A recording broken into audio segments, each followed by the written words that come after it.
All right, let's go through fiscal policy options. Classical economics is the school of thought that markets will regulate themselves. Laissez-faire. Markets will recover from the ups and downs all by themselves. Let the free enterprise system solve the economic problems, not the government. That's Milton Friedman, classical economics. The Great Depression changed this idea.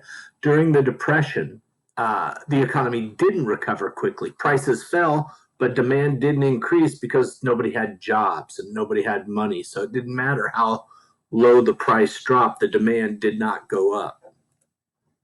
John Maynard Keynes introduced a theory about the economy called Keynesian economics. It encouraged a greater role for the government in the economy.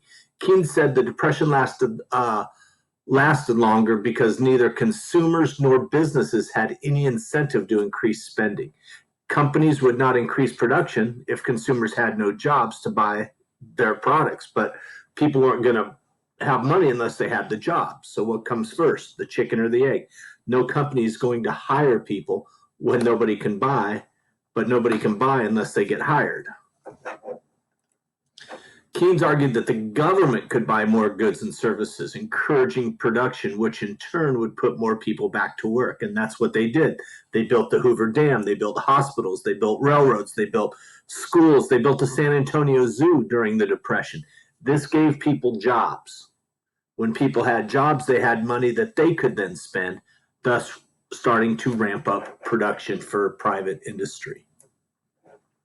So fiscal policy is powerful because of the multiplier effect. The idea that a dollar change in fiscal policy can have several times that impact on the economy. So when we talk about the GDP, remember, we're talking about all the goods and services bought and sold in a year in the country.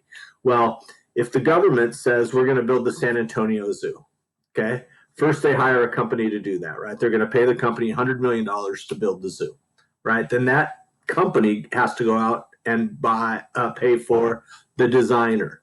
They have to pay for the actual construction of the zoo. They have to pay for all the animals.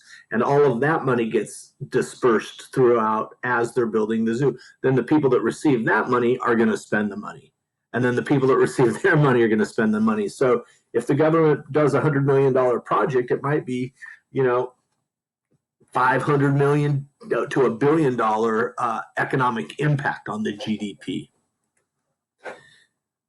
Here we go. For example, if the government buys 10 billion in goods, GDP will increase by much more than 10 billion. This effect occurs because firms spend that 10 billion on wages, raw materials, investment. The people who receive it, spend it, creating more economic activity. Supply side economists argue that a better way to encourage economic activity is to lower taxes. That money will be put into our pockets that we can spend, we can invest, and we can create new jobs with. Supply side economics is also called trickle down economics. You give the tax breaks up here, it's going to stimulate the economy, and the benefits are going to trickle down to everybody. In recent times, both Keynesian and supply side economics have won favor. Keynesian economics dominated for decades following World War II. Then under Reagan, they went with supply side with a huge tax cut. A recession in 2008, stimulus packages.